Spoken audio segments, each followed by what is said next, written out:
Alright, today's going to be a hodgepodge. Back on the S10 again. I'm going to get that mounted up, that light bar I want in there. But looking at this, it's been a couple of weeks. Look at that crap. All that condensation in there. Yeah, baby, you're taking pictures. Condensation in that one too, so it's not a fluke, it's both of them. Ow. Yes, you bonk your head. But the yellow ones, they're sealed up nice and neat. So these ones, that's funny. I think that's the same exact brand I used on the rear.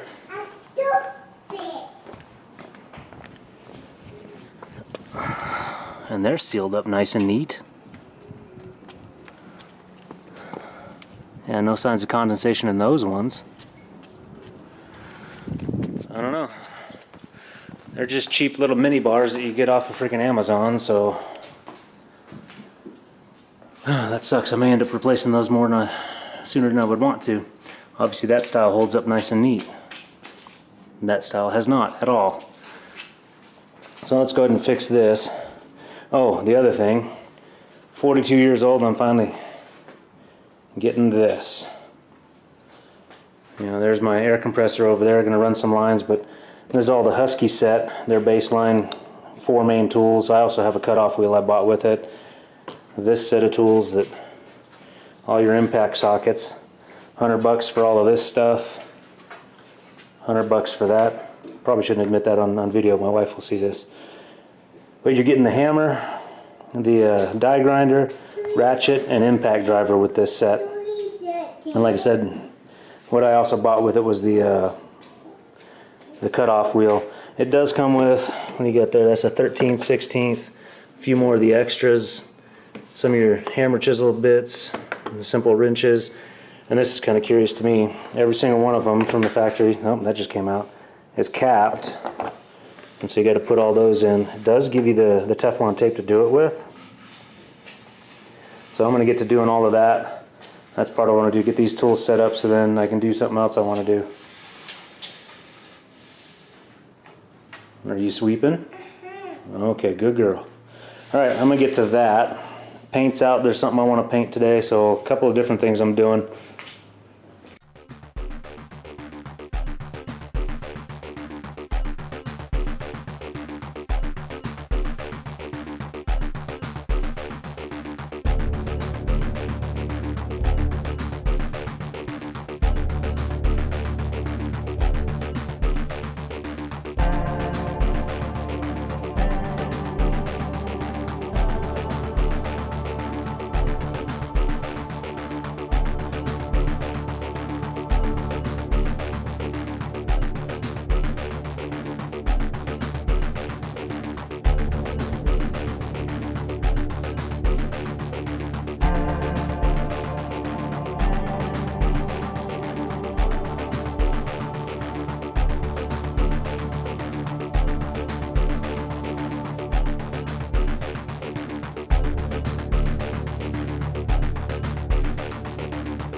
I'm going to do this one twice because I did it the wrong way. I always have to, in Tefloning threads, I always have to remember which way the tails need to go so it doesn't, like this one, it's just all bunched up. That's a good one. That's a good one. That's a good one. If you got the tails going the correct way, you go with the threads, make sure the flags are going the opposite way you're turning, so your tails are going the opposite way it's turning. So you want to start and wrap this way. So then that way it doesn't bunch everything up and you get a good seal. But that's, I don't know, maybe I'm slow, but I screwed this one up. Those ones I did fine, but I need to rewrap this one, redo it. And that's why you're seeing me do this twice.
Okay, this is kind of important. I had it set probably for my nailers, and I was reading what's in the instructions for it, and it needs,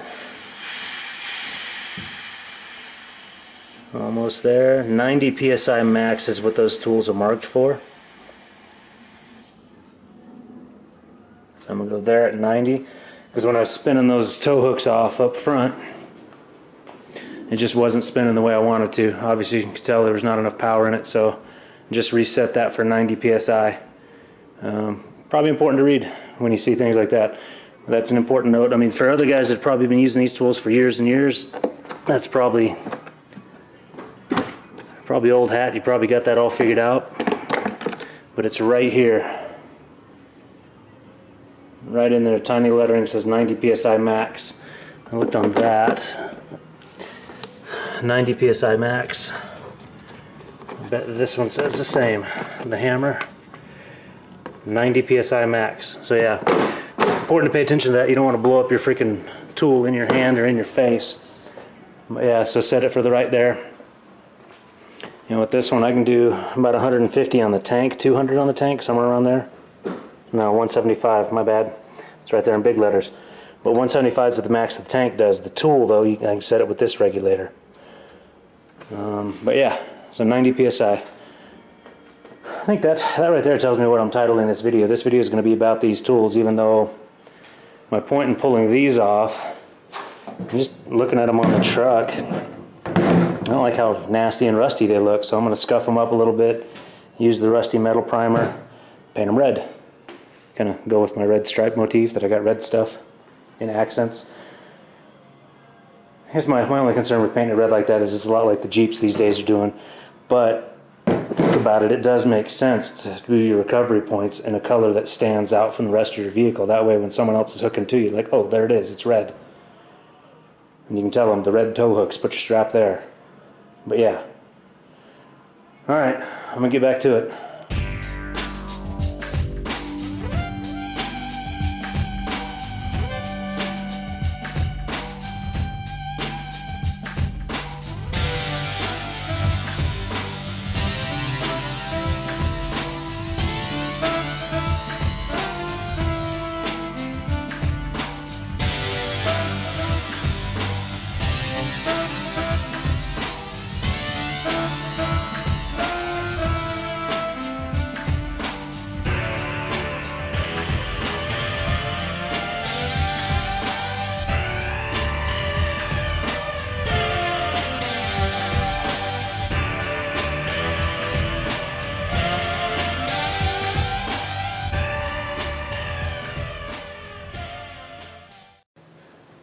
You just watched me wipe those down with my Duplicolor Prep Spray, which is a pretty good freaking solvent. And then again with Windex, and here's why. After the prep spray, the Windex got even this much more dirt and crap off of there. So that's why I do both. And I like Windex because it evaporates and flashes off real quickly. Leaves me a nice clean surface. Now you notice these things from the factory came with a powder coating. I'm just knocking the loose stuff off. I mean, there's some bubbling under the powder coating there. These are tow hooks. They'll be under the truck. I'll probably spray them again in another year or two. They're not meant to be show pieces. They're useful pieces. I just don't want them looking rusty because that part just bothers me. Call me crazy. But yeah, so I'm going to hit it with the rusty metal primer because that's appropriate for here with all this rust and stuff on it. Hope it sticks to the powder coating. I've definitely scratched it up enough. It should. So we'll see. I'll hit it with this, let that dry while I turn around and address this and get that light bar placed and wired. Oh, excuse me. But yeah, just gloss red for those. Rusty primer first, yeah. And then Scotch-Brite pad, that's just the 320 grit type deal. Just that's enough to scuff and remove rust. Definitely remove the rust there. I've got shiny metal sticking through, but this should take care of it just fine. So I'm gonna get to it.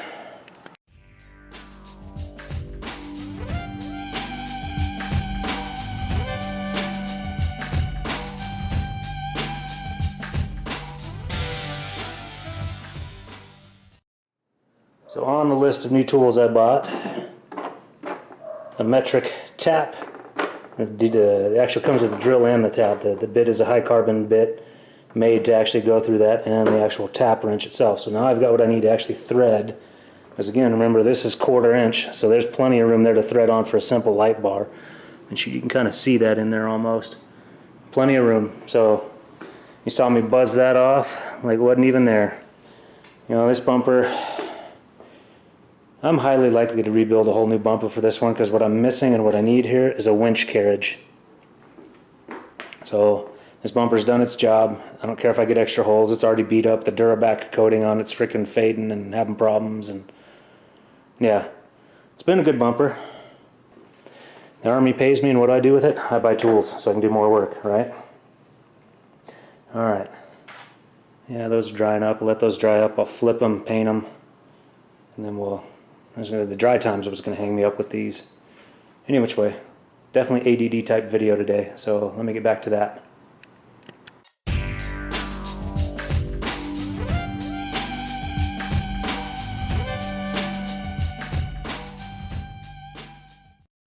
Speaking of tools, here's one of my favorite ones.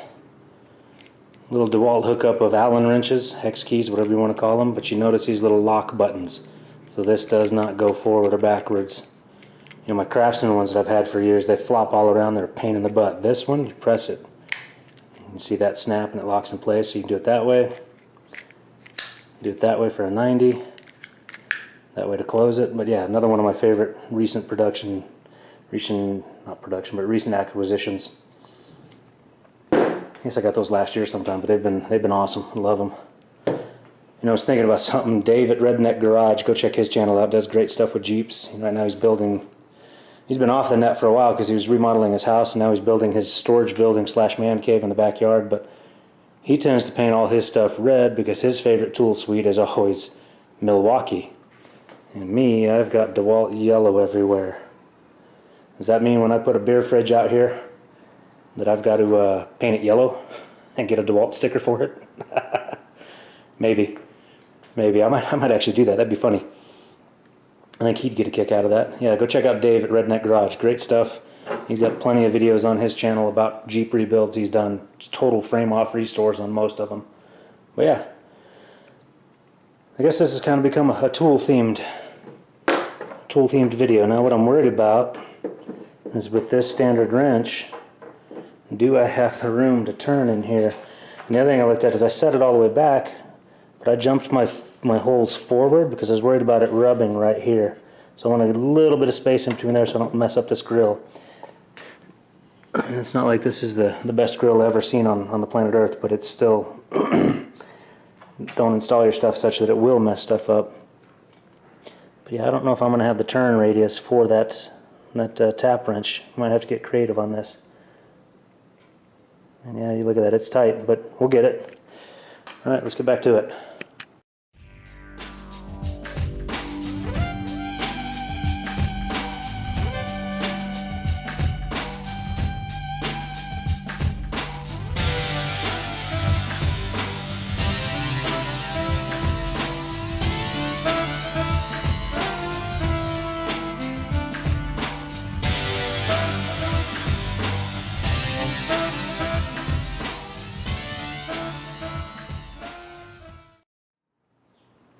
Alright, there we go. thread it in. 1/4 inch, that's easily big as any nut would be. And if you were paying attention there, you realized I went in dry on that one. Remember kids, never go in dry, lube it up first. But so yeah, I remember, oh crap, I'm about to break my stuff. So I went and got some PB Blaster and used that as my cutting fluid or lube. But yeah, they're nice and in there. Now I should be able to mount this, hook up the wiring, and boom, we'll have the light bars on. And these light bars, this is probably the old version of the Blazer. I noticed in AutoZone last time I was in there, they got a new one. But these are the first light bars I ever bought, LED style light bars. Because for years I went with just the basic KC lights. But yeah, so for this old S10, 24-year-old truck, it'll be fine. And they were bright. They were nice and bright, so it should be good. Granted, I had 2 of these up on the front of the Suburban before I got the 30-inch light bar that I still haven't installed. I'll get to that later. So just one of these little, what, 15 inches what they are, 12-inch, something like that. One of those up front of this truck ought to do great. Well, yeah, let's get back to it. PB Blaster. Penetrating catalyst, everything. Magnetic lubricant, huh? As seen on TV. But yeah, it's good stuff. So not just for busting bolts open, but also for if you're cutting taps, or you're cutting threads, I mean, with a tap. And then it's great stuff. Just need to get that cleaned up. But yeah, alright, here we go.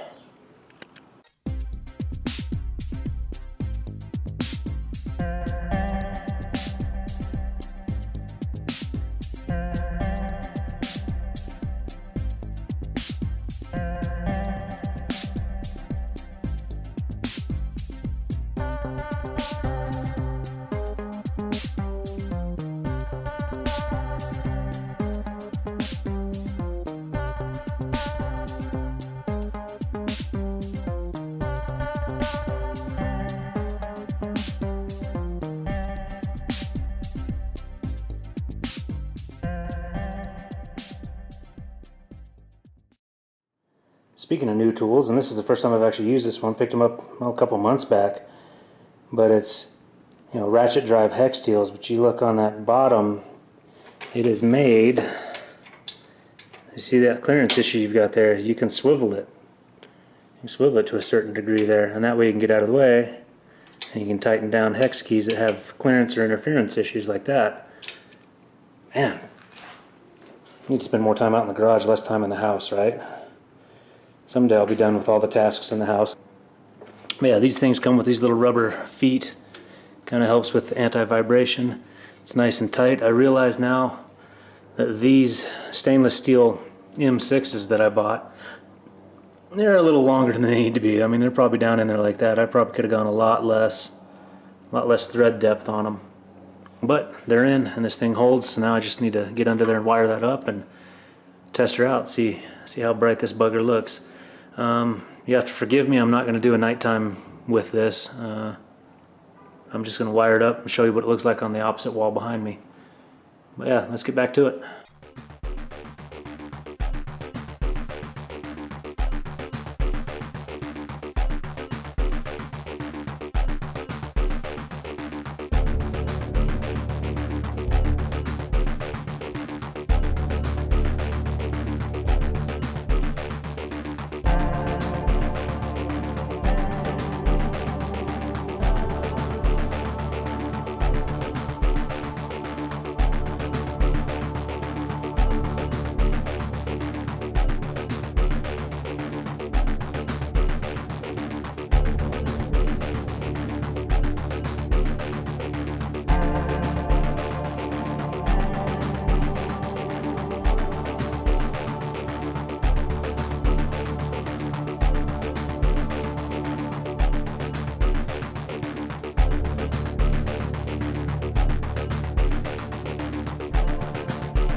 Alright.